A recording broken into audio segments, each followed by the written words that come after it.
4 лица го загубија животот во тешка сообраќајна несреќа што синоќа се случила на Скопската обиколница во близина на Радишани. Несреќата се случила некаде пред полноќ. На местото веднаш интервенирале екипи на полицијата, противпожарната служба и итната медицинска помош. Од силината на ударот возилото целосно изгорело. Од МВР споделија и детали за несреќата. На 21 мај во 23 часот во СВР Скопје е пријавено дека на обиколница на град Скопје помеѓу надвозникот Визбегово и Клучката Мирковци 76-годишниот ББ од Косово, управувајќи товарно возило влекач МАН со полуприколка со косовски национални ознаки, изгубил контрола над возилото и со него преминал преку металната ограда во спротивната насока на автопатот, при што се судрил со патничко возило БМВ со скопски регистарски ознаки, управувано од 51 годишниот РВ од Скопје. Од сударот настанал пожар во двете возила, од кој патничкото возило и кабината на влекачот целосно изгореле. Пожарот бил изгаснат од екипа на бригадата за противпожарна заштита Скопје. Од здобиените повреди на местото на несреќата починал возачот РВ и сопатниците од неговото возило, 20-годишниот АВ и 20-годишниот ПМ од Скопје и уште едно лице чиј идентитет засега е непознат, велат во соопштенијето од МВР. Во тешката сообраќајна несреќа што синоќа се случи на Скопската обиколница загинаа 4 лица, меѓу жртвите и баритонот Ристе Велков од Македонската опера и балет. Според информациите на истражните органи, Велков бил возач на автомобилот БМВ кој учествувал во несреќата. Меѓу загинатите и неговиот 20-годишен син. Досега е потврден идентитетот на тројца од жртвите. 51-годишниот Ристе Велков, како и две 20-годишни лица со иницијали АВ и ПМ. Додека идентитетот на четвртото лице се уште се утврдува. Ристе Велков важеше за еден од најстакнатите македонски баритони и препознат лив солист на Македонската опера и балет. Роден во 1975 во Скопје, тој беше познат по настапите во Белканто продукции по својот специфичен вокал, поради што често го нарекуваа и италијански баритон со кадифена боја. Председателот на Собранието Африм Гаши изјави дека односите меѓу државата и Ватикан се безпрекорни и на највисоко можно ниво по аудиенцијата кај папата Лав 14 и средбата со државниот секретар на Светиот престол Пиетро Паролин. Гаши посочи дека на средбите се разговарало за чествувањето на светите браќа Кирил и Методи и за унапредувањето на билатералните односи меѓу двете земји. Според него, заедничките врски се темелат токму на делото на светите браќа, но и на личноста на мајка Тереза. На аудиенцијата Гаши му подарил на папата мермерна скулптура Пера од македонскиот вајар Андреј Митевски, како и кавал изработен од Бобан Анакиев, символ на традицијата и културното поврзување меѓу заедниците. Во состав на државно-црковната делегација беа и координаторите на пратеничките групи на ВМРО, ДПМН, СДСМ и Вреди, како и представници на Македонската православна црква и Католичката црква. Координаторите на пратеничките групи упатија пораки за заедништво и соработка, нагласувајќи дека посетата на Светиот престол е важен символ на единство и почит кон делото на светите Кирил и Методи. Делегацијата утре ќе му отдаде почит на Свети Кирил во црквата Сант Клементе во Рим, каде што поглаварот на Македонската православна црква, Охридска архиепископија, господин Стефан, ќе одржи молебен во чест на сесловенскиот просветител. Со свечена академија и доделување награди на најдобрите дипломирани студенти во академската 2024-2025 година, Универзитетот Свети Кирил и Методи денеска ја одбележа 77 годишнината од основањето и патрониот празник 24 мај, денот на светите браќа Кирил и Методи. На свеченоста се обратија ректорката, професор доктор Билјана Ангелова и министерката за образование и наука Весна Јаневска, која истакна дека УКИМ е еден од најголемите двигатели на македонското образование и на државата во целина. Јаневска нагласи дека низ амфитеатрите и предавалните на универзитетот се создадени генерации професионалци, научници, лекари, инженери и уметници кои придонеле за развојот на општеството. Таа посочи дека знаењето останува најмоќната алатка за личен и општествен напредок и дека образованието мора постојано да се усогласува со глобалните стандарди и трендови.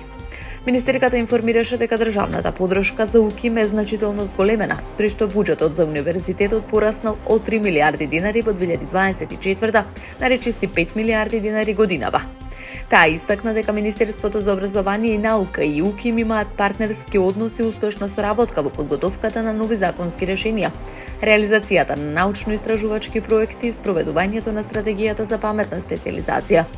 Во своето обраќање, Јаневска упати повик за поголема вклученост на универзитетот во надминување на општествените предизвици, како што се врсничкото насилство, заштитата на животната средина, етничките поделби, зачувувањето на културниот и национален идентитет. Просечната нето плата во државата во март достигнала 48.433 денари, што представува годишен раст од 8,2% и покажуваат најновите податоци на Државниот завод за статистика. Според статистичките податоци, најголемо годишно зголемување на платите е регистрирано во секторот транспорт и складирање, каде што просечните примања се повисоки за 15,6%. Следуваат дејностите поврзани со недвижен имот со раст од 12,2%, секторот информации и комуникации со зголемување од 11,6%. Раст на платите е забележан и на месечно ниво. Најголемо зголемување повторно има во транспортот и складирањето. 10,9%, додека во секторот недвижности платите пораснале за 9,1%, во информатичко-комуникацијските дејности за 8,5%. Од Државниот завод за статистика информираат дека раст бележи и реалната нето плата, која во март е повисока за 3,1% во споредба со истиот месец минатата година. Американскиот државен секретар Марко Рубио присуствува на состанокот на министрите за надворешни работи на НАТО во Хелсингборг во обид да ги смири европските сојузници загрижени поради политиките на администрацијата на американскиот претседател Доналд Трамп кон алијансата и американско воено присуство во Европа. Средбата се одржува во период на зголемена неизвестност околу идните планови на САД во НАТО, како и поради војната во Иран и застојот во американските напори за постигнување решение за руско-украинскиот конфликт. Во седиштето на НАТО во Брисел, представници на Пентагон се очекува да ги информираат сојузниците за идниот ангажман на американската војска во европската одбрана. Состанокот представува подготовка за предстојниот самит на НАТО што ќе се одржи во Анкара во јули. Незадоволството меѓу европските сојузници дополнително се засилува по критиките на Трамп кон членките на алијансата и неговите изјави поврзани со Гренланд. Рубио и претходно беше испраќен од администрацијата на Трамп на дипломатски мисии со цел да понуди помирлив тон кон европските партнери. Иако Рубио повторни дека ја поддржува трансатлантската алијанса, изрази незадоволство како дел од сојузниците, особено Шпанија поради нивниот однос кон американските операции поврзани со конфликтот во Иран и обезбедувањето на Ормузскиот теснец. Во меѓувреме, администрацијата на претседателот Доналд Трамп најави промени во распоредувањето на американските сили во Европа. Иако претходно беше заопштено повлекување на дел од трупите од Полска и Германија, Трамп вчера објави дека Соединетите американски држави ќе испратат дополнителни 5000 војници во Полска. Илјадници граѓани утрово се собраа пред амбасадата на Соединетите американски држави во Хавана на провладин протест против одлуката на американските власти да го обвинат поранешниот кубански претседател Раул Кастро за соборување на 2 цивилни авиони пред 30 години. Протестот започна рано изутрина на крајбрежјето во Хавана во услови на повторно заострување на односите меѓу Куба и Соединетите американски држави. Демонстрантите носеле кубански знамиња и извикувале пароли во поддршка на Кастро и кубанската револуција, меѓу кои да живее Раул и татковина или смрт.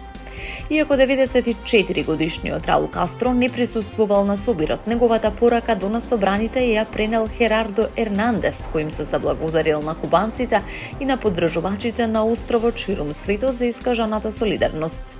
На протестот присуствувале и кубанскиот претседател Мигел Диас Канел, премиерот Мануел Мареро, како и членови на семејството Кастро. Кубанските власти оценија дека обвинението против Раул Кастро е политички мотивирано и засновано на неосновани наводи, тврдејќи дека случајот се користи како средство за дополнителен притисок врз Куба. Протестот траел речиси 1 час, бил одржан на околу 90 милји од американскиот брег, како символична порака во период кога односите меѓу Куба и САД повторно влегуваат во една од најзатегнатите фази во последните години.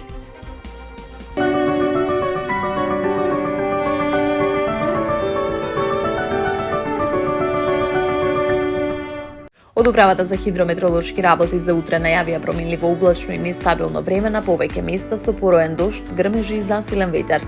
За време на викендов на повеќе места ќе биде нестабилно со пороен дожд, грмежи и засилен ветер. Локално процесите ќе бидат поинтензивни во форма на невреме, со пообилен пороен дожд, грмежи, силен ветер на 60 км на час и услови за појава на град. понеделник има изолирана појава на пороен дожд и грмежи. Во вторник и во среда времето ќе биде претежно сончево и релативно топло. Четврток повторно се очекуваат врнежи.